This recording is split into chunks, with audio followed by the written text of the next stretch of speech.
Hi, Frank. Glad to see you. So have you gone to sessions earlier? Yeah, I attended today a session devoted to Pilipo Orlik, and it was wonderful. Presentation by Tetiana Tairova-Yakuleva, Yaroslav Zateluk, and Valentina Sobol.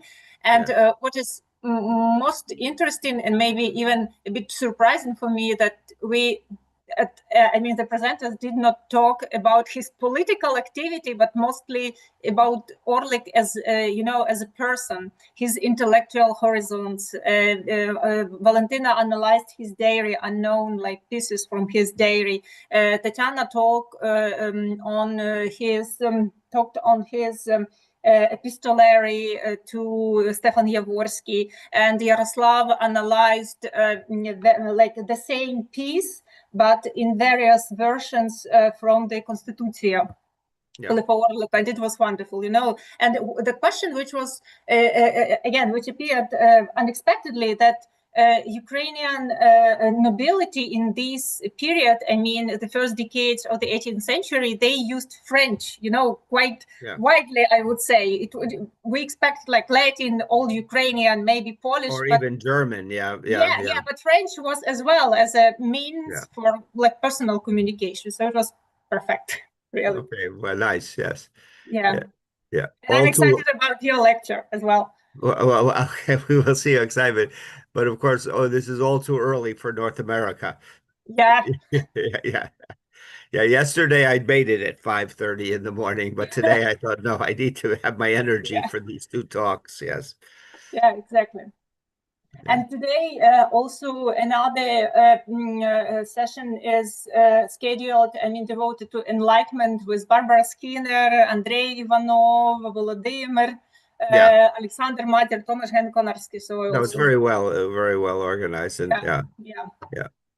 And the only thing I feared is that the Polish sessions might be separate from the Ukrainian when I saw that they tended to fall in that category. Okay. So I think that was the only consideration I had of what should have been. Yeah.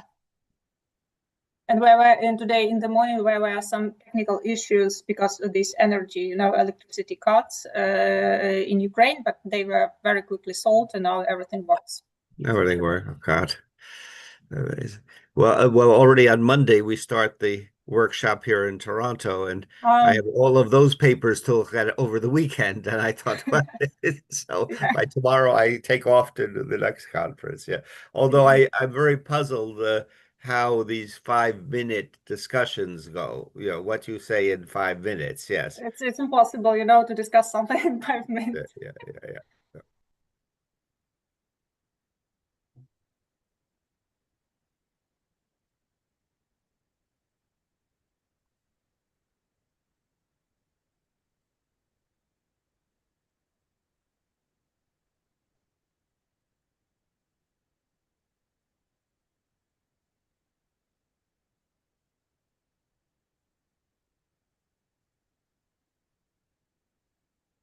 And who is moderating?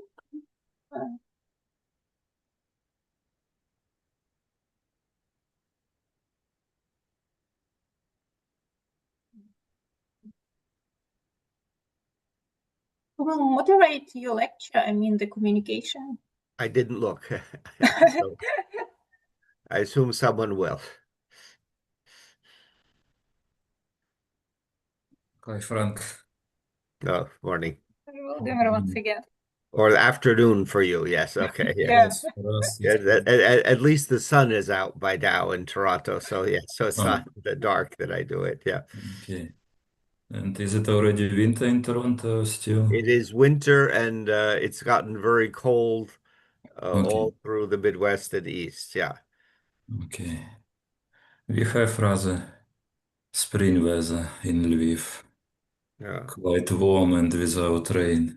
All right, but we will be grateful for the warm. Let's hope all winter is warm. Okay, I think we could wait for several minutes because we have very short breaks from between the sessions, so maybe people need some time to grab coffee and join us. I took coffee from Greeks. We have a wonderful Greek cafe nearby. And if I really need a true cafe, a genius cafe, I go to Greek, to this Greeks. Greek. Okay. They serve perfect. Yeah. So, and this is how it came to Ukraine via Greek. Yeah, exactly. Yeah. Greece, yes, and Yeah. Greek merchants in the 18th century, I suppose. Exactly. Yeah.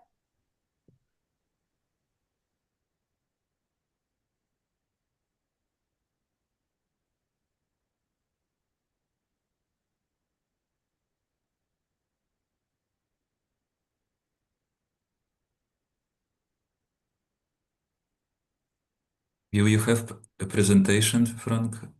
No, No. I'm afraid it'll be a lecture, an old-fashioned lecture. Okay. Okay, I'll try and make the English distinct and slow enough that it goes along. Yeah. Okay. I think Richard did such a wonderful job with all of his pictures that I'll just tell him to imagine some of his for me. Yeah. Yeah, it was a very nice and very detailed and very insightful, actually. And very useful that they all appeared on the screen. I thought of this, yes. Yeah, but and he did it in a very challenging time. Today he has a funeral of his father. Yeah, father, and he just lost his mother, so this his is mother, his yes, so it's kind of really. Yeah, very hard.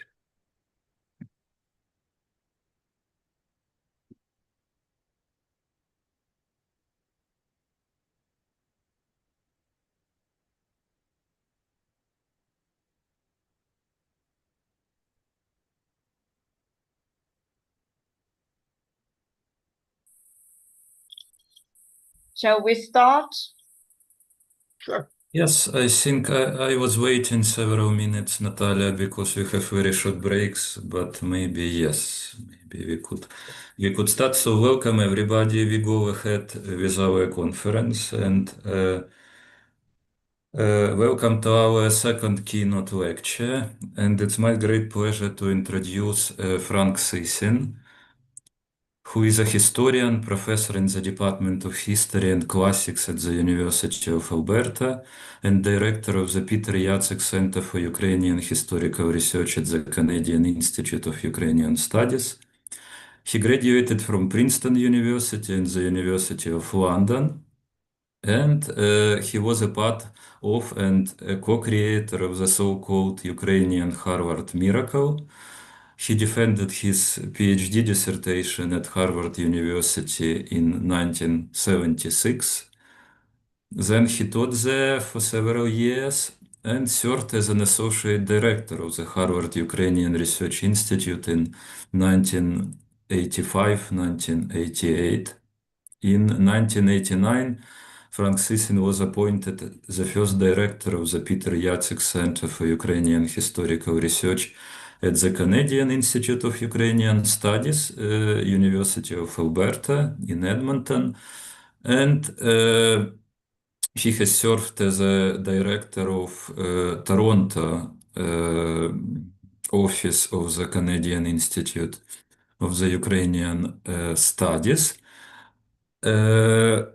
Additionally, he served as an acting director of the Canadian Institute of Ukrainian Studies in 1991-1993. And regarding his research interests, I could say that he is a leading major expert in early modern Ukrainian history with a focus on Ukrainian Shlyachta, the Khmelnytsky uprising, religious culture, and historical writing in the early modern period and later. He has written and co-edited numerous books and articles devoted to this and other topics. I will mention only his already classical monograph on 17th century Polish-Ukrainian history between Poland and the Ukraine, The Dilemma of Adam Kisil, 1600-1653. Published in 19 85, so very long ago, but this book is still relevant and still is very stimulating for today's historians, at least for myself. And one of the last collected volumes on 18th century history, 18th century Ukraine, new perspectives on social, cultural, and intellectual history, published in 2023. As a director of the Peter Jacek Center, he has played an immense role in organizing scholarly life in Ukrainian studies. And here I could mention many projects, but I will mention only one of them. So he has served as an editor-in-chief of the monumental Hrushevsky translation project, which prepared and published an English language translation of Mikhailo Hrushevsky 10-volume of Historia Ukrainy Rusi into English. And last but not least, and this is very important for us, the Peter Jacek Center has generously supported our Society for 18th Century Studies from the very beginning, and this conference is also funded by a grant from the Jacek Center and the Canadian Institute for Ukrainian Studies, so we highly appreciate this support. Thank you, Frank, for accepting our invitation and being with us today and during these 3 days. I look forward to your lecture, and the floor is yours. Okay, thank you very much. My lecture is entitled The Parting of Ways or Entangled History, Polish and Ukrainian History in the Long 18th Century. As you would guess, unlike my predecessor, Professor Richard Butterwick, who went for the short 18th century, I, as someone who has worked much more on the 17th century, choose to have a longer one. And as well, I hope we will, in our discussion, deal with the end of the 18th century and how much it encroaches into the 19th century. I hope will be part of our discussion. Sometime between the 1648 uprising, led by Hetman Bogdan Khmelnytsky, and the penning of Samilo Velichko's Kazania in the Cossack Hetmanate in the 1720s, the Bila Tserkva Manifesto took shape. Framed as Hetman Khmelnytsky's call to arms, the language and political thought of the document clearly did not fit the Ukraine of 1648. With its call to defend the Otchizna, or fatherland, that it designated as Little Rus Ukraine on both sides of the Dnipro, the text represented the polity and political culture that emerged after the uprising. Above all, it reflected the need of the elite of the 18th century Cossack Hetmanate to justify the Great Revolt and depict their society and polity as legitimate. While the text may have been a collective effort, written and rewritten over decades, its earliest documentation is in the large history of Cossack Ukraine by Samilo Velichko, who used Samuel Twardowski's Wojna Domova, 1681, as a major source.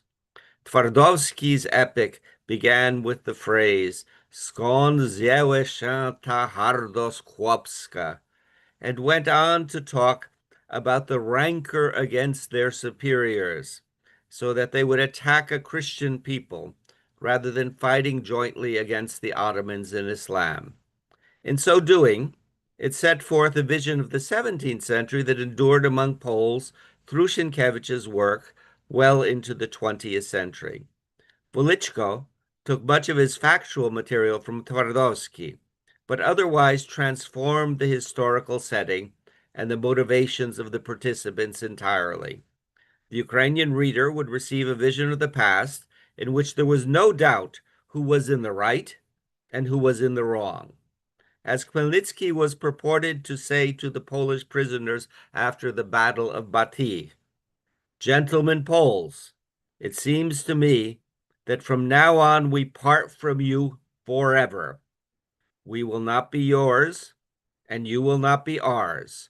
The woe came not from us, but in fact from you." The parting, as we well know, was not to be so simple. Indeed, the Biała Cerkwa Universal, which Velitko may have written, illustrated how difficult the break would be. Amidst its patriotic clarion call to the Little Russians to rise up in defense of their rights and fatherland, Chmielnicki recounts a history of two Sarmatian peoples, with the Ruthenians the elder. They were two brothers, of whom the younger, later called Lachie and Polakie, rose up and later conquered the ancient Cossack Ruthenian lands. So as Cain had attacked Abel, the Polish brother had raised his hand against the Ruthenian. Granted, we have here a switch between older and younger from the biblical text, but we also have stories of affinity that have of late so much muddled this discussion of Russian-Ukrainian relations with phrases about fraternal nations and older and younger brothers. One need not argue that these concepts that came from the Biała Cerkwa Universal were always living and dominant traditions among the varied peoples and elites on Polish and Ukrainian territories.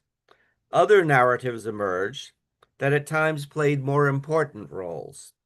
Historians and political thinkers could debunk and challenge the authenticity of early texts, just as those who challenged the authenticity of the Biała Cerkwa Universal did, quite correctly, from the mid-19th century to the 1920s. National myths could be challenged and tested, just as Olga Dzurka did in the 1930s to the holies of Sienkiewicz, and Natalia Yakovenko does frequently in her writing on this period. Social groups far distant from the early modern combatants could also choose from the past and apply, however fallaciously, modern concepts of nation, thereby making the descendants of Podhalia serfs staunch proponents of the noble commonwealth, and the scions of Greek Catholic Uniate clergy ardent supporters of Haidamaka organizations.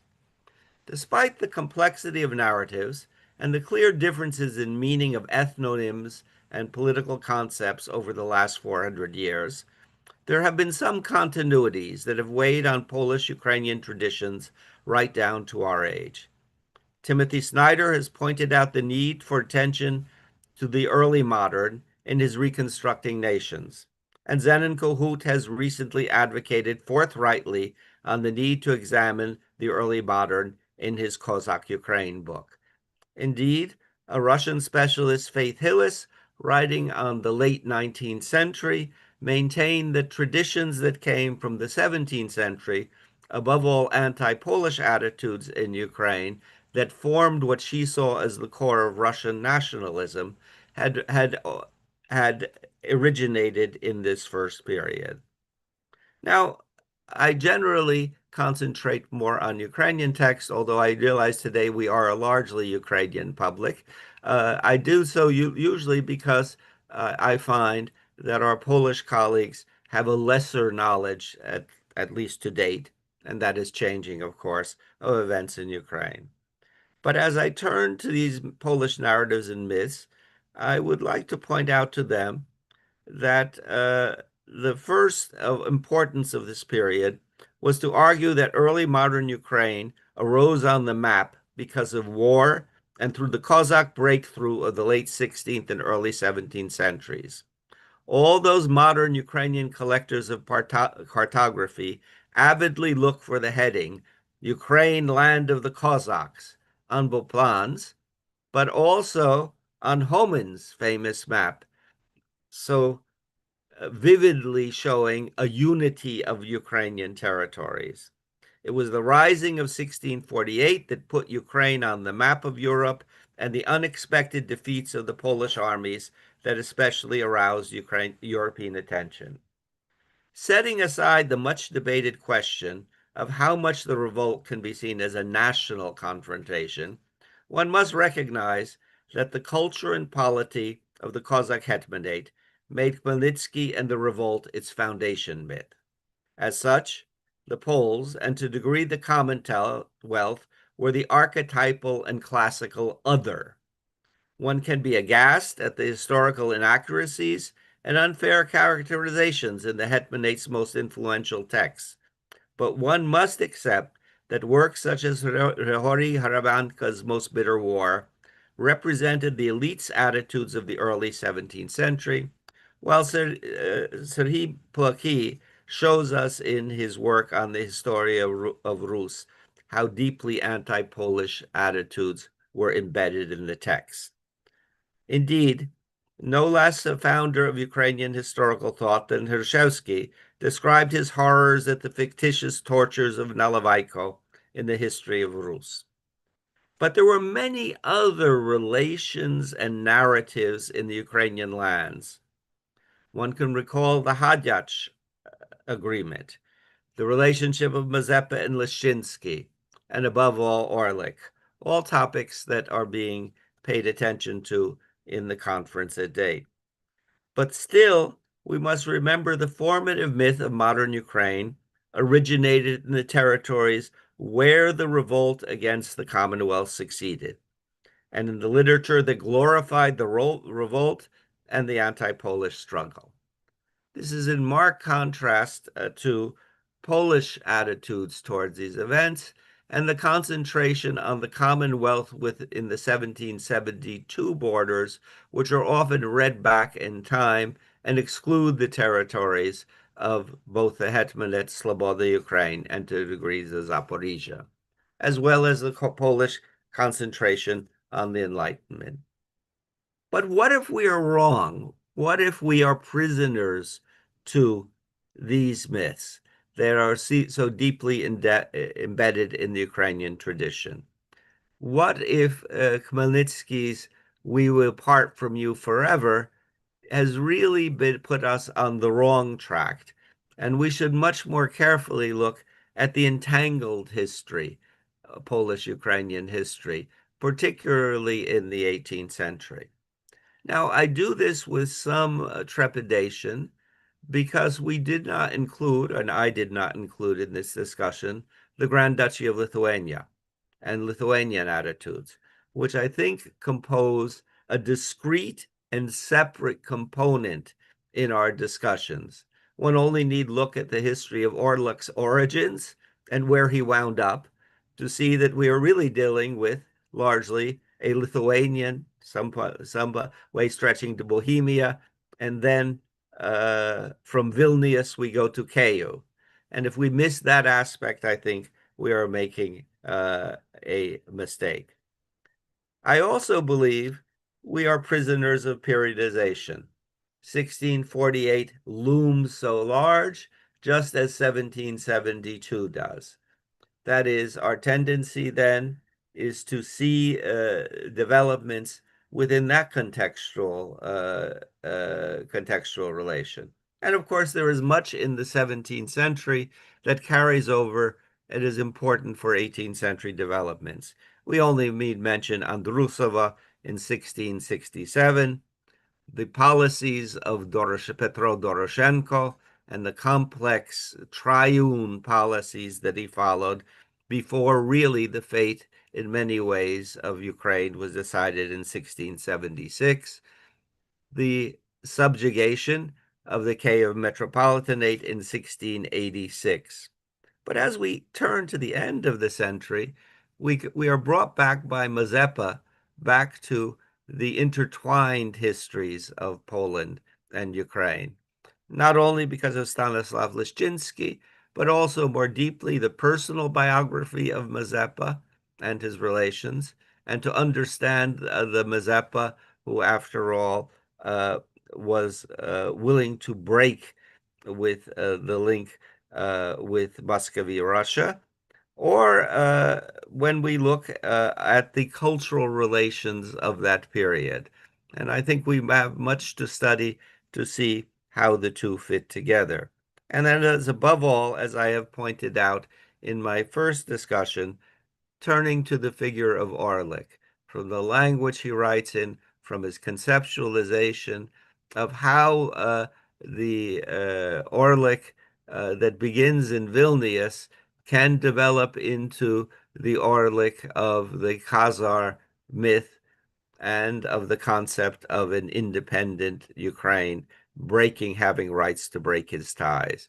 And so I think we must much more carefully look back to examine how indeed these fit. Now, what I'd like to do in a discussion that will be relatively short, but I hope will give us time for adding many of the interesting materials that I think are coming up at this conference, many of them appearing too early, I'm afraid, for me to have listened them today. But I'd like to propose a number of topics. The first is the conceptualization of Ukrainian history is, after all, a composite formed by our some ways projecting back territories and some ways accepting ethnocultural vision, and in some ways reflecting the realities of the early 18th century.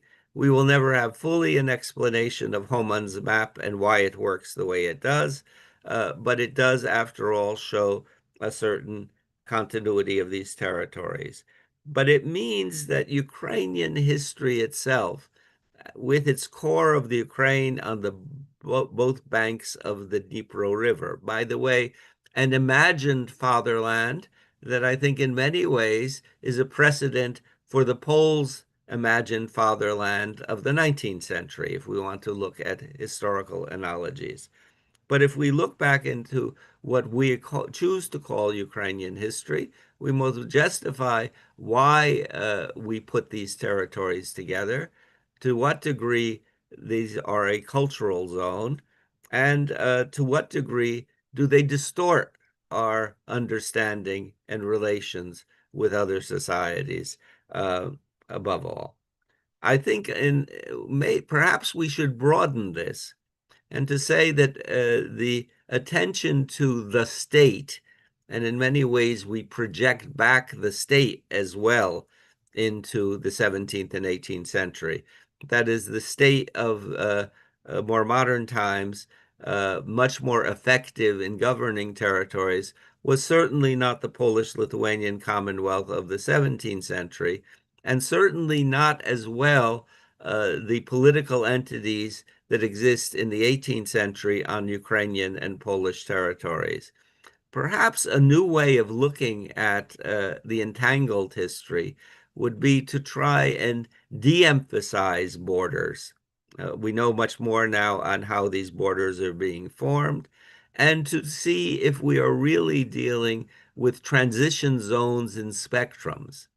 That is, in certain ways, where even Sloboda Ukraine may have more to do with elements of the right bank and even territories in Belarus than certainly the territory of Pomerania or Kurland may have with the Black Sea Basin.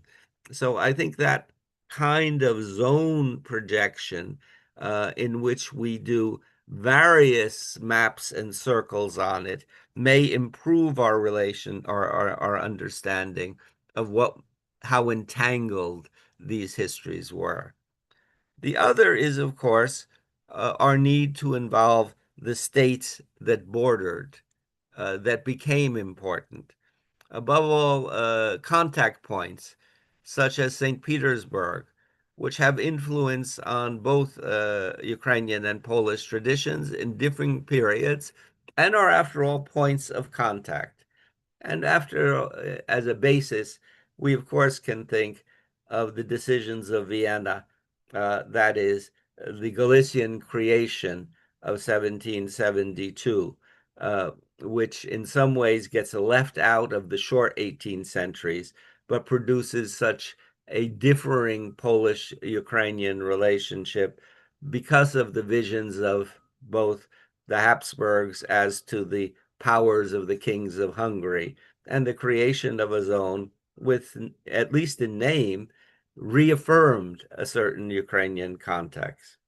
And finally, we must deal with polities and political structures that are in some ways declining and becoming puppets of imperial capitals, from the 4-year Nimi or deaf and dumb diet to our later understanding of the integration of Ukrainian territories. I think there's a whole field for comparative studies, somewhat that are entangled and somewhat that are new in our discussions. I think a great deal of attention has been paid of late, and we have made we have made great progress on what might be called the impact of religious confessionalization. And I think it has to be reapplied into our study of the 18th century when great changes are occurring, and certainly by its second half. Now, what do I mean by that? Obviously, the Polish-Lithuanian state was known to a great degree in the late 18th century, partially because of the propaganda mills of St. Petersburg, above all for its intolerance. A process which begins from 1658, at least in legislation, and proceeds throughout the period, and brings us ultimately to events such as the Confederation of Bar. One of the, I think, important parts for Ukrainian-Polish entangled relations is how much is the Commonwealth of the late 17th and then early 18th century projected back on that of the early 17th century. And we, of course, have had major discussions that have tried to countervail that discussion. Less attention is paid to the issue of intolerance in what is accepted as the Orthodox Cossack Hetmanate, and less attention is therefore played in what I might call confessionalization. We have enough figures passing back and forth from religious zones, and certainly attending various religious schools, to tell us that perhaps we at times overestimate the importance of confession. I say this with all respect to Barbara Skinner, who has argued strongly, I think, the other point of view. And I view this as one of the healthiest areas of our discussion. The other major conceptual innovation has been that of our colleagues in both Kyiv and Lviv to discuss Kievan Christianity. That is, in an attempt to see a religious zone and Ukraine as a differing religious zone from particularly Muscovy and Russia, but I would argue as well from the other territories, that is the ethnic Polish and Lithuanian territories of the Commonwealth. I think the Kievan Christianity paradigm has to be criticized, examined, and as well discreetly studied for where one can see continuities and not. And with this, of course, comes the study not only of printing and text, but also the study of cultural traditions, religious traditions, and art, and the development of art, which plays such a major role, I think, in the way we envision the 18th century. That is, from the vision of the Cossack Baroque to the vision of St. George's Cathedral, to the vision of the Potatsky Church in Pochayu, we have to see to what degree we are viewing a world that is interconnected. I think crucial to this has been what might be called the rehabilitation of Uniatism, which we are seeing, and I see that we will have considerable sessions at our conference dealing with it. Certainly something which, at least in the Ukrainian tradition, including among Ukrainian Catholics of today, gets a rather bad name. We have had some revision of our understanding of the Synod of Zamość, and both Barbara Skinner and Larry Wolff have given us new visions of what Uniat clergy and the Basilians of the 18th century contributed or did not contribute. I think we need not be surprised at this because there are no inheritors of a certain kind of 18th century Uniatism. I think above all, when one remembers all of those iconostases put into churches where they don't fit so well. I always think of this going to services in Warsaw on Miodowa and seeing a brilliant classical work, architecture, now in a certain way forced to accept an iconostasis, largely because of the work of, above all, Metropolitan Andrzej Szeptycki, coming from a family that plays such a major role in the century, but of course by the path which the Ukrainian Catholic Church has taken in emphasizing its Eastern and Byzantine religious roots. It has made somewhat the Uniatism a stepchild. And on the other hand, to properly place it within the context of the Catholic Church. This involves the degree to which it remained a stepchild or which it was accepted, and then ultimately in the late 18th century, how that was revised. I noticed in our program initially, and I don't know if it stayed, that we have a session in which there is a discussion of Obrząd Wschodni, which to my mind, is not a accepted terminology. There was no Obrząd Wschodni. There were many of such, and indeed in the Commonwealth, there was both an Armenian Rite as well as a Byzantine Rite church. But it also may show a certain Polish mindset in dealing with the Ukrainian Catholic or Uniat tradition and its placement of it. And that is in need of being rethought. We above all deal with the role of so many clergy from Ukraine and Belarus, but not only from other territories, in the formation of the imperial orthodoxy of the Russian Empire of the 18th century. And we must, I think, deal very carefully with how much is brought in by them, how much has its roots from this Polish-Ukrainian Lithuanian symbiosis, to what degree the church is reformed for their positions. And as Professor Butterworth pointed out, we do, after all, have at the end of the 18th century a Polish state similar to the Polish state of the 1920s that became interested in having autocephaly for its Orthodox as the only way to integrate them into its structures. This makes, I think, 18th century Polish, Ukrainian, and certainly religious relations of this period innovative. There are those who are much better skilled and know much more about military to discuss armies of this period. But in dealing with Ukraine and Poland, with particularly the Hetmanate and the Polish states that emerge in various forms in the 19th century, I think we all realize that the military revolution, the formation of regular armies, are usually seen as having been a death knell for both the old Polish Commonwealth, but as well for the Cossack entities of the 18th century. I think we have to place this contextually within a 17th century context, and above all, deal more and more with the frontier issue and the Tatars and the Turks. The degree to which was it indeed the administrative military structure created by Khmelnytsky and the Cossacks? Did they prove another form and more effective than what the Commonwealth had been able to defend that frontier? And so obviously the military revolution is essential to it. I'd also like to turn attention to settlement patterns and economy.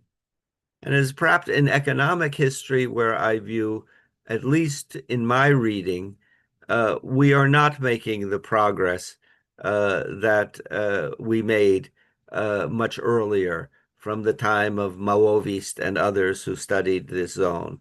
That is, we need a much better economic history following Topolsky and others, and those who studied economic history in Ukraine, to once again go to the zone of this area.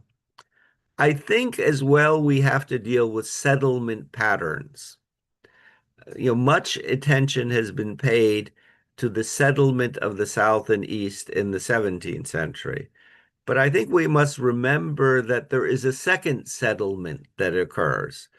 And the great second settlement occurs to a great degree in the Commonwealth by the creation of the right bank in the 18th century on many new bases that do not have continuity with the earlier period. It is an expansion into this territory, and I think it was very interesting to see some of the maps that Professor Butterworth showed us on the dense settlement of areas like Podillia, the degree to which the Commonwealth moved into the right bank, and of course, a Ukrainian population, which largely carried on this settlement, expanded at this period. I think that settlement is an extremely important issue, and of course, changes the nature of Polish-Ukrainian relations. As well, with the movement into the wild steppe, we get the settlement of the South and East in conjunction with the Russian imperial authorities that expands the Ukrainian population so far to the southeastern zones that Putin is now trying to seize at the end of the 18th century. I thought about the issue of colonialism, and I have made elsewhere in an essay a discussion of to what degree can colonialism be applied to the Commonwealth in the pre-Khmelnytsky era. We have, of course, statements that one should extirpate the Cossacks and settle this zone with a Mazovian Shlachta. We have declarations that it would be good to bring the Irish or the Welsh or other groups who might be piously Catholic to these zones. I view these, and I follow in many ways the writing of Professor Janusz Tazbir, who long ago pointed out to us it was, after all, Polish authors who said, "What the Spaniards find in the New World, we will find in the fields of Ukraine," that we can indeed apply a certain discussion of colonialism to this.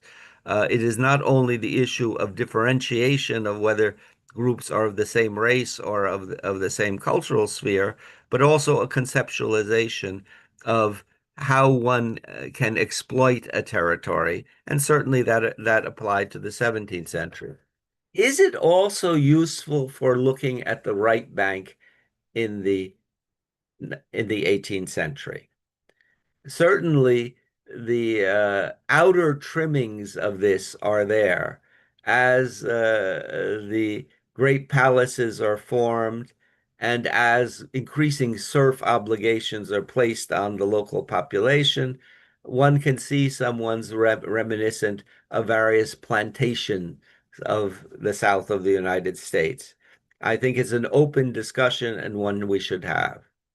The other issue, I think, of the settlement that is important is the second major Jewish settlement to the east, one of which came immediately after the Khmelnytsky revolt, and a second one came with the resettlement of the right bank of the 18th century.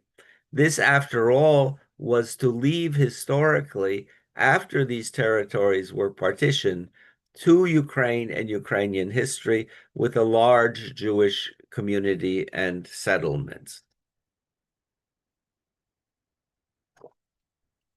I also urge us to think of new formations. We have been much debated of late the proper name for Odessa, the time of settlement, and how Odessa is to deal with the imperial legacy that comes at the end of the 18th century. I think we have much to compare. In a certain way, Chernivtsi or Chernovitz is a very similar issue, a Habsburg creation, certainly devoid of roots from the local territory, and one which would allow us to look across borders, but also would involve Polish-Ukrainian affairs, since Bukovina belonged to the crown land of Galicia and Lodomeria, and at least until 1848. Poles and Polish culture and religious figures play a remarkable role in Chernivtsi and relate to a triangle or quadrilingual relationship or even a 5 times relationship. Here I lack the word. If we look at Germans, Jews, Romanians, Ukrainians, and Poles in the formation of that region. You got time? Okay, yes, I have general studies that I would propose when we look at the entangled history. We've had interesting discussions, I think, on Haidamaks and Colli. I think this is a subject which in certain ways was not developed after a point because it was so associated with, I would argue, one of the few useful things that Soviet Ukrainian scholars could do on the 18th century. They could at least publish certain documentation and material out. There tends to be a movement away from this.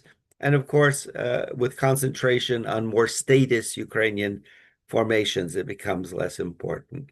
But of course, it's a central topic in Polish intellectual history and Polish social history that I think is crucial for its time. It's interesting to study comparative revolts that cross social lines. Can we not study as well the various Rokosze and confederations in the concept of inhabitants of a political entity rising up against it? And I think that kind of discussion would be particularly useful. But above all, I think it brings us to the topic of borderlands. It's essential for the Cossack module we are working on, the global history, the frontier and the borderland, and why these territories remain a frontier and a borderland off and on from the 16th century all the way to the end of the 18th century. With this, I would also argue, comes the issue of the relative burden of unfree services that are put on a population, and why indeed, as Yves Berset long ago said, that it is not the most oppressed peasantries or populations that rise in revolt, but rather those who are less oppressed and then also have the means to rise in revolt. But with this, I think I am very pleased to see Polish scholarship take this turn towards the peasantry, long overdue. But with it, I think work on Ukraine can be terribly useful to try and examine the different fates and development of groups that come to be called peasants. And of course, they frequently come from very different social strata in the 18th century. And in that comparative work, I think we have an entangled history that is not fully settled. You will have, and there are those much more capable than I, to discuss Enlightenment contexts. That to what degree the Polish Enlightenment, Polish faculty influence Ukraine and the Ukrainian Enlightenment, to what degree St. Petersburg allows for the two groups to meet, I think in many ways, the rise of places like Kharkiv and later Warsaw involved in Enlightenment. And then my final point will be the 18th century, so important for Polish history as discussion of reforms and a certain kind of modernization. One which many of the major paradigms of Polish history of recent times have been centered. From Andrzej Walicki's vision of the Commonwealth as a collectivity of citizenry, something that Robert Frost, I think, in some ways follows, to those like Jerzy Akser, who have questioned that is the Sarmatian myth not a creation of late 18th century Polish Enlightenment thought, and to the terms that we use. In all of these cases, I think we can say as well, we have comparable political, or at least analogous political concepts within the territories that break from the Commonwealth. One only need look at Zen and Kohut's book on the reactions to the Legislative Commission, or examine attempts for reform in the Hetmanate to see that similar processes went on, as well as formation of a earlier myth. Then we have to deal with how the entities, the partitioned Poland, the entities of Sloboda Ukraine, Hetmanate Ukraine, and Zaporozhian Sich are integrated into imperial states. And here a zonal discussion would be extremely interesting to see the reactions thereof. I also think this is a period extremely important in the depth of the anti-Polish rejection.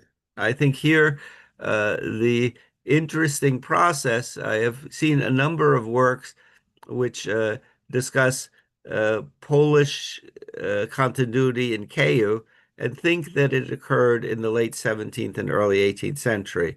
And I think miss out that much of the Polish Kyiv comes only with the partitions in the 18th century, that much of the rejection that we find in works such as Historia Rusyu of the Poles are not direct continuities from the early 17th century rejections, but are new discussions of the relationships of the two groups. And of course, the degree to which, to a greater degree, but not only, certainly in the case of the Polish magnates, both groups get involved in empire building and in some ways come into competition one with another.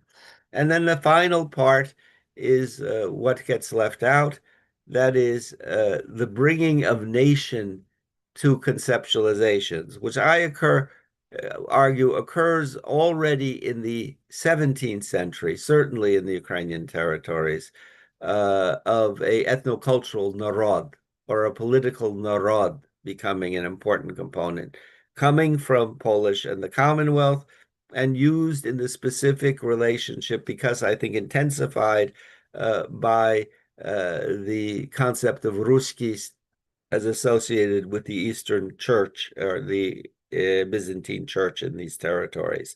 But above all, how the Habsburgs bring to Polish-Ukrainian relations a whole new conceptualization with the annexation of Galicia and the decision that Ruthenians are a people of the empire, which is going to affect, I think, new groups. So what I've tried to lay out is a research agenda, very disparate, not, I admit, well thought out, and I would welcome your commentary. I'm sorry I'm missing so many of the early sessions, which I think are providing a lot of the material that might fit in this agenda. So Khmelnytsky, in his purported statement, was of course not right. They did not part forever. They did part, though. And we have to deal with that tension of the degree to which Cossack Ukraine did part from the Commonwealth and the degree to which yet constant entanglements occurred. Thank you. Thank you. Thank you, Frank. Thank you. Very stimulating and thought-provoking overview.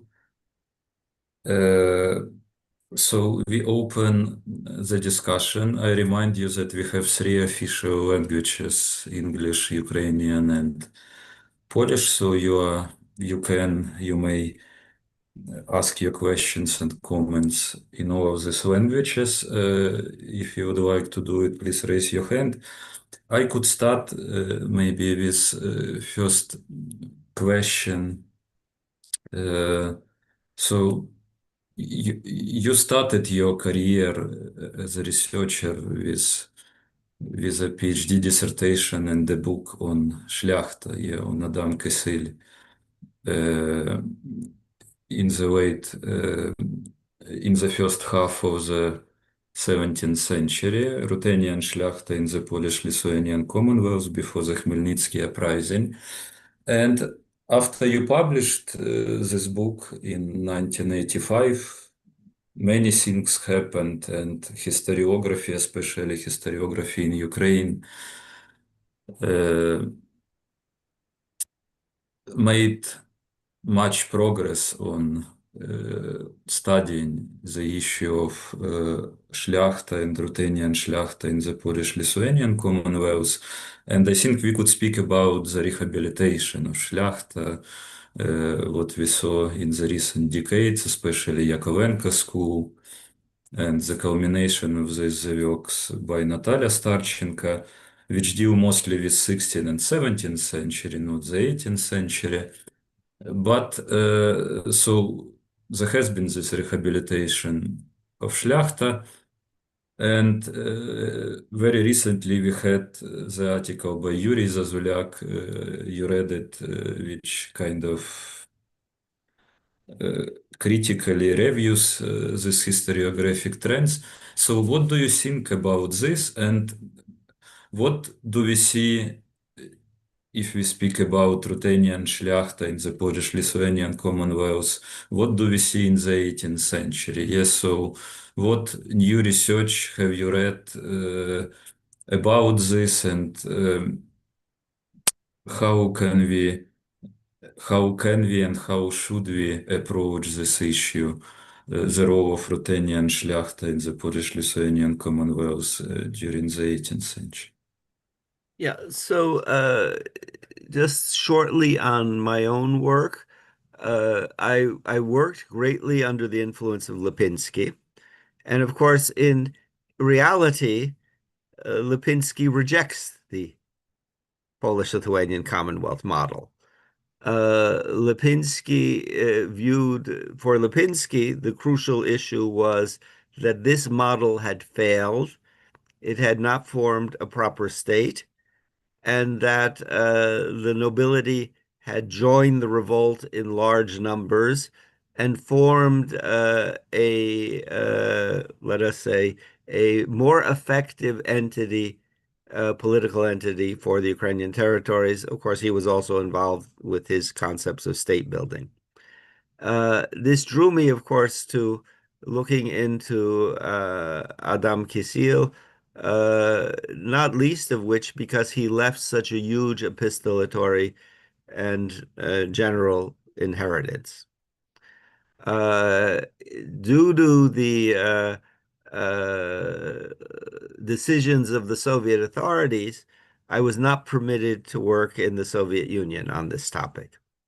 And therefore, I could not go through the Akty Zemsky Grodzki, and I could not deal with issues of social economic history that I think were crucial.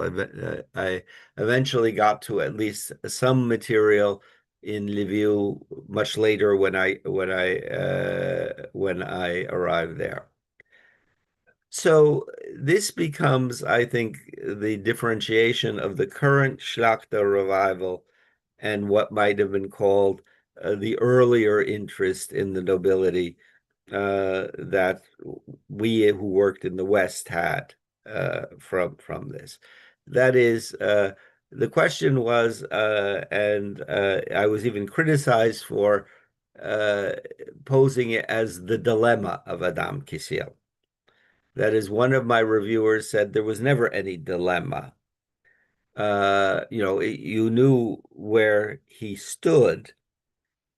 I disagree with that because, of course, he was much derided, starting with the beginning of the revolt. And of course, the suspicion already arose at the very beginning of the revolt that he was trying to become the ruler of Rus. Now, I don't see any concrete proofs of this, but of course, suspicion is a major way of dealing with this on it. The next stages, of course, were, I think, to put back the nobility in these territories away from the trajectory that Lipinski set us on. And in this, I agree with what Natalia Starchenko is doing. That is, everything was so geared to the revolt and to the nobility's role in the revolt and infusion of certain positive characteristics, although in Lipinski's mind, the crucial figure was Khmelnytsky, who knew that you needed to have a strong ruler. And that Khmelnytsky could be this strong ruler, and that the Polish state did not follow this as its way. Now, what the questions become, and what I think very interesting from some of Robert Frost's comments yesterday that we had, to what degree we are missing a narrative. And obviously, until Mazepa, we don't know how things are working out, and this border is very porous. As we move post-Mazepa, what I have not seen, we have seen that Uniat bishops defended the rights of their church and thought in Ruthenian terms. We have not seen in any way that I can fathom a direct continuity, but because from what might have been called the incorporation lands ideology of the 17th century that has its height now in a Cossack form at Hadyach and then declines in what I have seen to date on the 18th century. I may be wrong here. I hope that there are papers at this conference that can show that this existed. But my impression is, while there is a general decentralization within the Polish-Lithuanian state in the 18th century, and in which these Potocki's, the Banitskis, and others become extremely important, we have nothing comparable to the Grand Duchy of Lithuania, where we can actually talk about a separate political culture developing in this territory. We have the formation, I would argue, it becomes applicable to use Krese at this point in time. Where I don't see continuities here, but I think obviously localism, regionalism, and relations have to be studied in all these topics. The other, of course, was how to keep political order and military order and policing order over a population. And there, of course, we see with the Haidamak and the Koli revolts, the reason why these contexts become very, very tense at this point in time. I don't know if that answers in entirety your question, but and if anyone does have more concrete examples, I'd appreciate them bringing them up. Yeah. Okay, thank you, Frank. Any questions or comments, Svetlana, please? Я, напевно, буду українською, бо все одно українською мені найлегше, найпростіше, і найповніше можу себе висловити саме рідною мовою. Я хочу безмежно подякувати, бо от вкотре, і це стосується, власне, і доповіді, Франк, вашої, і загалом от вже третьої нашої зустрічі конференційної, наскільки буквально кожна висловлена думка, вона продуктивна. Тобто вона має зерна, які породжують якісь рефлексії і подальші міркування. От сьогодні я це вчора спостерігала, коли була на зустріч і Keynote Lectures. Сьогодні, коли була панель про Пилипа Орлика, і от сьогодні, коли була ваша лекція, це, купа думок роїться в голові, і мені от до того, що ви висловили, мені видається, це справді якби заклик до нас, всіх, хто має стосунок до студії з 18 століття, от спробувати якось, може, скинути от в житті ті напрацювання, умовно кажучи, які на нас тиснуть і які змушують от нас рухатися якимись уже такими випрацьованими коліями. Коли ми там вже дослідили багато джерел, коли ми вже перечитали купу літератури, коли ми вже виписалися в конкретній темі, то нею от хочеться йти далі. І от мені здається, що ваша лекція, вона якраз дає нам нагоду якось це переосмислити, якось спробувати звернути в інший бік і спробувати щось інше, і побачити цей регіон, Україну, але й ширше весь регіон у якомусь от такому переплетенні з тих боків, з тих кутів, от якісь тих візій, які нам відкриють щось нове, які дадуть щось свіже, але й щось цікаве. Мені особисто дуже імпонує от ті акценти, які ви зробили стосовно de-emphasizing borders, да, тобто цього ми надмірно над ними якби застоюємося, да? Тобто треба відмовлятися від цих кордонів, бачити ширше, бачити взаємозв'язки, от ці якраз переливання і перетікання. І, власне, і всі інші висловлені вами думки про те, в якому напрямку ми можемо по-новому побачити і написати українське 18 століття. Можливо, зі свого боку, теж зі своїх спостережень до цього списку, який ви, так би мовити, нам випрацювали, запропонували, над яким слід дійсно рефлектувати і дискутувати. Це дуже добра постановка проблеми саме для дискусії, для обговорення в нашому колі, на такому зібранні, на такій конференції. Мені б, можливо, хотілося додати ще кілька таких пунктів, які мені видаються важливими. Це, наприклад, історія матеріальності. Історія матеріальності зараз є дуже популярною. Вона є такою площиною, яка дозволяє, власне, зайти в багато полів. В ту ж історію релігії, в ту ж соціальну історію, в ту ж культурну історію. Тобто матеріальні речі – це не просто те, що лежить в музеях, так? А це те, що нам, власне, і що до цього можна просто екскурсію провести, розказати і забути. А це те, що можна інтегрувати, і тим більше це те, що може стати самостійним об'єктом дослідження, яке нам розповідає про всі ці історії, але в свій спосіб. І яке завжди чомусь у нас виявляється якимось таким додатком. Да? От ми там сфокусувалися на наративних джерелах, а про матеріальні речі якось ми і не думаємо. Десь вони там в ілюстраціях ми їх подали, та й годі з того. Та? Тобто з них досить.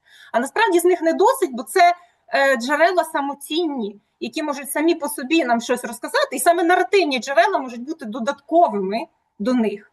Ось не тільки для археологів, так, які сфокусовані на вивченні речей, а для нас, людей 18 століття, це теж може бути самоцінне джерело. І ще мені хотілося б додати теж до тієї візії, яку, мені здається, варто у розвиток ваших думок, і я кажу, оцього ширшого поля, як ми можемо побачити наше і не наше, да, загалом 18 століття. Мені здається, що нам все ж таки бракує історії жіночої, гендерної історії. Ми знаємо, є прекрасні дослідження Ігоря Сердюка, які стосуються історії дитинства, але вийшла ось колективна монографія пані Тетяна Гушко є однією з співупорядниць про жінок в Речі Посполитій за матеріалами конференції, яка відбулася в Українському католицькому університеті кілька років тому. Але це перлина, але вона одна. От мені здається, що жіноча частина населення українських земель в цей час, вона мовчазна, ми її в принципі не бачимо, ми її не знаємо, як вона виглядала, чим вона жила, які були в неї інтереси, який було в її внесок, власне, в те суспільне, культурне життя та й політичне життя. Ось. Тому мені здається, що ось якраз наша конференція і отакі зустрічі, отакі дискусії, це дуже добра нагода спільно поміркувати і виробити, можливо, да, і хоча б проговорити ті шляхи, якими студії 18 століття можуть далі розвиватися. Тому дякую вам за цю доповідь, яка дозволяє мислити і думати, як рухатися далі. Дякую, Світлана. Дякую. За Я думаю, абсолютно ви маєте рацію. Я не знаю, чи всім вам є відомі, але тут є книжка, що Томаш Грушецький написав Transcultural Things in the Scepter of Orientalism in Early Modern Poland, Lithuania. Він викладає в Айдаго, а надзвичайно цікаво, бо то є до великої міри матеріальна історія. Перше, він дає досить цікаве обговорює справи сарматизму, де він має сумніви, що взагалі будь-якої ідеології існували. Але потім він має такі розділи How do you dress like a Pole? Who speaks for Poland? А потім показує Where do Polish carpets come from? І тут, я думаю, абсолютно співпраця між польськими істориками і українськими абсолютно є потрібне.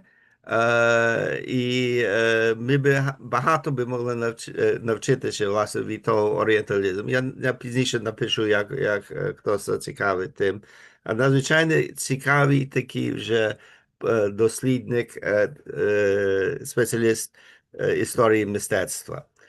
Потім щодо жіночої історії, до гендерної історії, абсолютно бракує. Ми відчуваємо з тим козацьким капсулом, що ми пишемо, а цілий час думаю, то Іван поїхав туди і, Боже, був на чайці. А що Параска робила?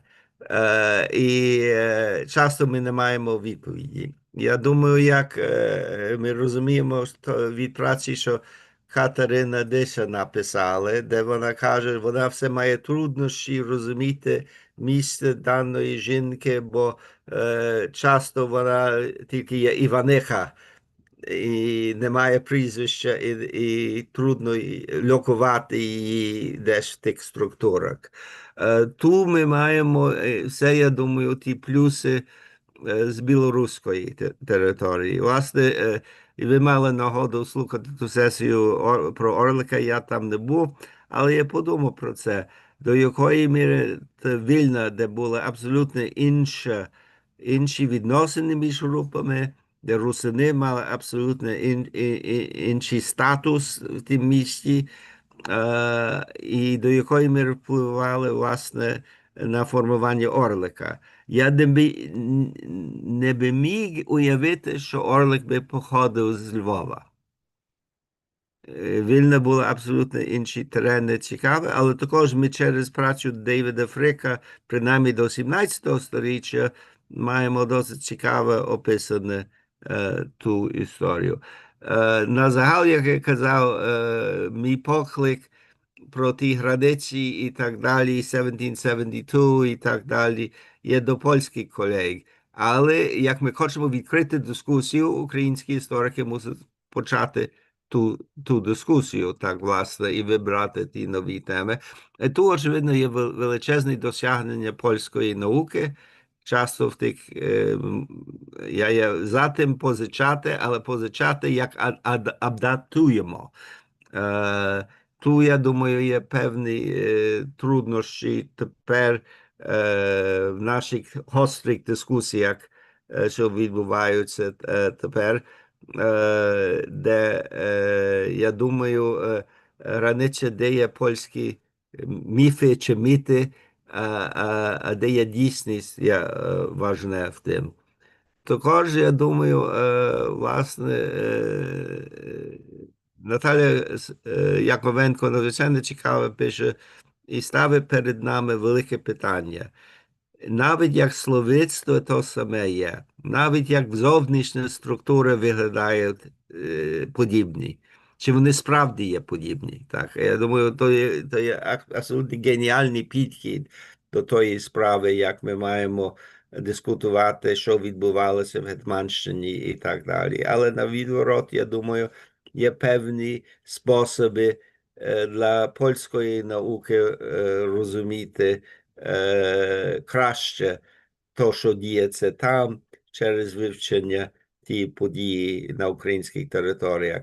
Маю надію, що гендерна історія розвинеться, і принаймні 18 століття має трохи більше матеріалу, і через то є можливе, як до матеріальної історії.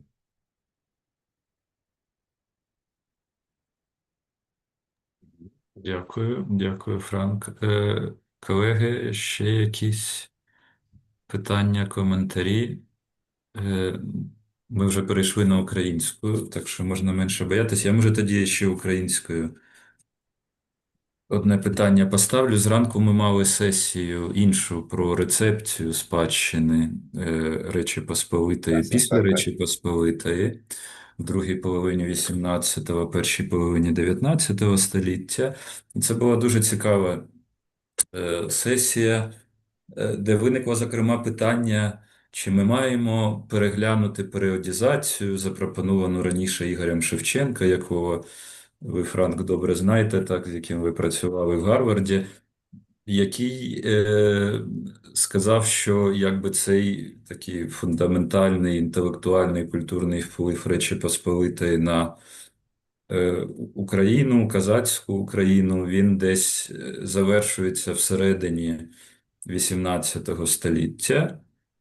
І далі якби вже починається інша історія, так, де якби оця центральність Польщі в українській історії, вона ніби завершується, так, принаймні в тій позагалицькій, так, скажімо так, частині української історії. І деякі колеги, які займаються, зокрема, інтелектуальною історією, історією читання і там книгозбірнями, вони казали, що ні, насправді ми цей вплив бачимо, можливо, і далі, і він залишається важливим. То хотів запитати вашу думку, де, якщо ми говоримо про цю інтелектуальну, культурну історію, так, доколи ця центральність Польщі, власне, з нами, і чи ми маємо тут переглядати якось ці ідеї Ігоря Шевченка, які вже також досить давно були висловлені? Ну, очевидно, я так високо ціню Шевченка. Як я раз написав, що зробило велике враження на мене, було то, як я ходив, власне, на ті виклади, що Прицак і Шевченко мали, що Шевченко від дошки до дошки прочитав полемічну літературу перед тим, що він би мав доповідь, власне, про те, що візантиніст, але також добре обізнаний. Але кожен має свої межі. Я думаю, друга половина 18 століття то б не була його парафія. І тут легше би було сподіватися, щоб були інші такі впливи. Також, як ви вивчаєте просвіщення, до якої міри були впливи. Ну і тут ми також не обговорювали, коли 18 століття кінчається. Ми розуміємо, що Кремінець мав величезний вплив на інтелектуальні сили в Україні початку 19 століття. Ну, а в додатку також, очевидно, з часом Галичина стала центральною, але Антонович не походив з Галичини. Очевидно, то далі від того. Але особливо ті інтелектуальні течії є менш зрозумілі. Також я би хотів додати на конференції ACIS, що щойно відбувалося в Вашингтоні, була доповідь про конфесію ді фідей Могили, що було друковане в Москві в 49-му році. І той автор, хіба Цурику, вислав мені, а він час від часу звав то псевдомогила і час від часу могила. Але також він мав теорію, що Могила вже намірив писати ту працю для Москви. Я сумнівався того. Перше, Могила помер зарано думати про ту Москву. Але також Шевченко каже, що власне ті російські впливи і зв'язки є тільки від 50-х років 17 століття. Також я би поставив то під знаком питання. Треба більш, я думаю, ретельно вивчати ті речі. Хоч до великої міри я годжуся з ними, що ті тексти були до великої міри незрозумілі в Московщині. Що то значить? Ну, а потім я в кінці, очевидно, той вортекс польський. Я бачу то, як я вивчаю ті документи, що отець Михайло Зубрицький видав. Він говорить про ще пам'ять про конфедерацію збереглося в селах в Галичині, в горах, десь до другої половини 19 століття, і, очевидно, негативний такий щодо того, що, очевидно, періодизація має бути для нас корисна, як то не є така рамка, що обмежує нас. І, ну, в тим, я припускаю, ви мали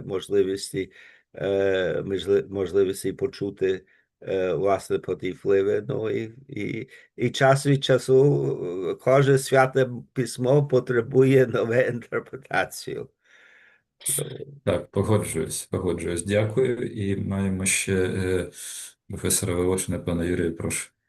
Ну, я принагідно хочу подякувати Френку і за прекрасну доповідь, і взагалі за всю підтримку нашого товариства, яку ми відчуваємо, і це натхнення, яке від нього відходить. Але я тут хочу зауважити, тобто, спасибі велике вам за все це, що ви робите. Але я хочу зауважити ще один момент з приводу, коли закінчується 18 століття, так. Ну, дивіться, ми ж насправді чомусь, я не знаю чому, може це почалося з 90-х, бо ще Ярослав Дашкевич колись написав, що таке визначення в журналі старожитності дав Гетьманщини, що це поки були гетьмани, поки була Гетьманщина. Але той, хто досліджує це питання, знає, що гетьманів вже нема, Гетьманщина ще є. І до інкорпорації залишається поділ, залишається суспільство, яке цим живе. Принаймні. Потім інституції ніби міняються, залишається право. Да? Розумовський під самий занавіс проводить цю реформу. Так, вона сьогодні там про це говорили, що, можливо, все це неправильно і невірно. Там десь Андріан Чепа чи хто критикував. Так, можливо, це вже було, якби якась рефлексія суспільства, яка пам'ятала про минуле. Да? Але оцей вплив він залишається дуже довго. Вони себе мислять. І я думаю, тут це не тільки чисто того, там ліквідували Гетьманщину чи ні. Це існувало до тих пір, поки нащадки козацької старшини мислили в рамках «ми інший народ». Ми народ інший, ми не росіяни, ми мало росіяни, ми нащадки іншого народу, який вільно прийшов. Тобто те, що відбулося під час їхнього переходу на дворянство, те, коли вони почали читати вже онуки, мабуть, цієї старшини, коли вони почали читати, відкрили для себе історію русів і все. Розумієте? І воно ж залишилося, оце сприйняття. Власне, я колись був на лекції Романа Шперлюка в Києво-Могилянській академії, він казав, П'ємонт – це не Галичина. Жартував, він казав, це Гетьманщина, да? Звідтіля все почалось, ідеї почались звідтіля. Да? Ну і взагалі, це я студентам кажу, що це унікальна річ, що в нас отак Україна, якби вона була ціла вся під Російською імперією, то нічого б не вийшло. Що ж її шматок був за межами, це взагалі дуже класно. Тому я думаю, що коли закінчилось дійсно 18 століття, принаймні, ця ідея козацької України, це питання. Да, ця ідея не була, очевидно, прагматичною, чи вона не була такою, яка могла би збудувати модерну державу. Да? Тобто, але вона існувала, вона жила, і вона з іншого боку прислужилася до зовсім іншого, до цього проєкту модерної України, да, до творення її на рівні ідей. Тому явно, що не всередині. Я не знаю, чому так всередині. Не всередині вона закінчилася. Всередині це поміняли з 1730-х років, десь трохи пізніше, коли в паперах, в документах ми бачимо, що замість талерів і злотих почали писати рублі. Це якось, да. Але тоді проводять реформу за Литовським статутом. Тут не все так, мені здається, просто і легко. Тобто це трохи довше тривало. Це така, лондрю, певною мірою. Дякую. Дякую. Ага, ще бачу пані Тетяна. Давайте зберемо, може, репліки Литвинова. Прошу, пані. Добрий день, колеги. З приводу Гетьманщини, коли вона закінчилась і коли закінчилось 18 століття. Гетьманщина не закінчилась до сьогоднішнього дня, і вона існує як предмет вивчення. Це по-перше. По-друге, тут справа в критеріях. Про що ми говоримо? І справа в сферах. Якщо говорити про формальні речі, то 1843 рік – ліквідація Литовського статуту. Це також важлива річ. Крім того, ці правові норми, які визначали основні сфери життя людей Лівобережної України, тобто Чернігівська, Полтавська губернія, колишня Гетьманщина, вони будуть жити до початку ХХ століття в своді законів Російської імперії. Крім того, дебати навколо проблеми ліквідації кріпосного права наприкінці 50-х років 19 століття нам чітко демонструють усвідомлення своєї окремішності лідерами, елітою, знову-таки, колишньої Гетьманщини, тобто Чернігівської, Полтавської губернії. І те ж саме малоросійське положення про проведення крістянської реформи на цих територіях, тобто територіях Чернігівщини, Полтавщини і частини Харківської губернії, нам також говорить про те, що ці специфіки враховуються навіть на урядовому рівні. Якщо ми говоримо про свідомість, це одна річ, і тут ми можемо згадувати Браделя довгий час і все таке проче. А якщо ми говоримо про якісь чіткі такі формальні критерії, як там ліквідація Гетьманщини в 64-му році, ну, для мене, наприклад, не закінчується з цим Гетьманщина, зокрема. Тому тут важливо, коли ми розмірковуємо над цими речами, важливо все ж таки визначатися з критеріями в першу чергу, і тоді ми можемо говорити навіть, здається, в кожному конкретному випадку, коли закінчилось 18 століття, чи не закінчилось воно взагалі до сьогоднішнього дня. Дякую. Дякую, пані Тетяна. Ну, виходить, що у нас дуже довго 18 століття, від 1648 до 1842 року виходить, то це буде найдовше, може, в Європі. Що вони, Володя, що козаки себе, я коли ще кандидатську писав, знаходив списки тих, хто хотів, щоб церкву відкрили у 46-47 роках. Вони на Полтавщині всі писали про своє походження. Я був до цього переконаний, що тут всі були кріпоснами, а вони писали з козаків. Козаки. То, між іншим, професор Оля Андрієвська досить гарно вивчає тепер і всякі ті прошарки. То частина через особисте походження. По стороні мами вона з кубанських козаків, але по стороні Андрієвській, хоче з Полтавської шляхетничої родини, але вона каже мені, що досить явно було і до кінця 19 століття, що населення на тих територіях, запитати про саму ідентифікацію, великий відсоток ще казали козаки. Так, і то, я думаю, я не досить такий вивчений. Ну, ми кажемо, є певна тяглість і певні шматки на нашу історію, що ми можемо поділити, так. Я ще бачу руку Світлани, це може вже буде остання репліка. Світлана, прошу.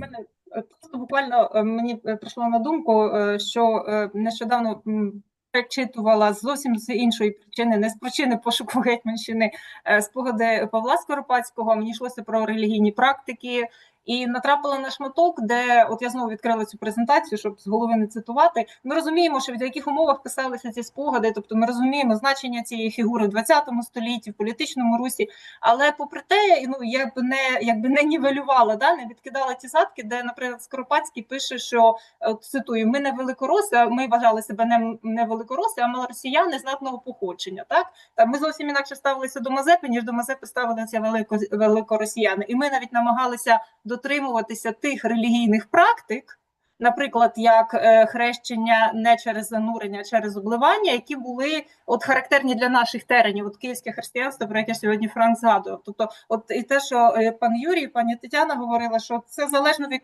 якій площині дивитися. Так? Коли це закінчується, а може воно дійсно і не закінчується, воно просто десь більше, ніби нам здається, затухає, або просто йде з нашого поля, з наших джерел, яких ми не помічаємо, а потім воно зридає. Тобто, насправді, дійсно, тут багато про що можна думати і говорити, тому дякую за ці висловлені міркування.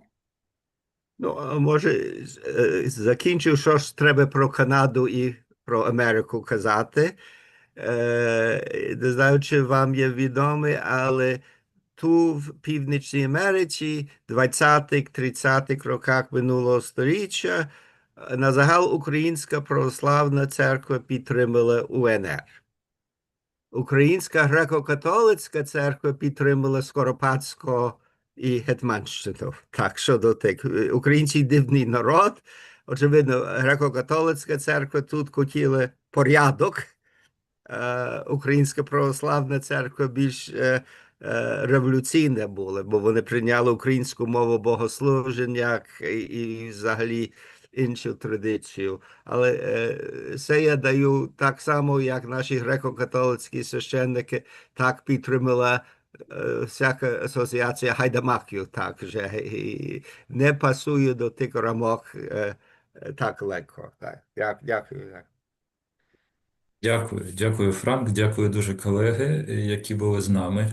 Я думаю, що такий висновок того, так, обидвох цих Keynote Lectures, які ми почули вчора і сьогодні, що насправді, якщо ми говоримо про це польсько-українське, 18 століття, так і ту частину, особливо України, яка була в складі Речі Посполитої в 18 столітті, то ми тут дійсно маємо багато цих білих плям і червоних прапорців, які потребують дослідження, переосмислення.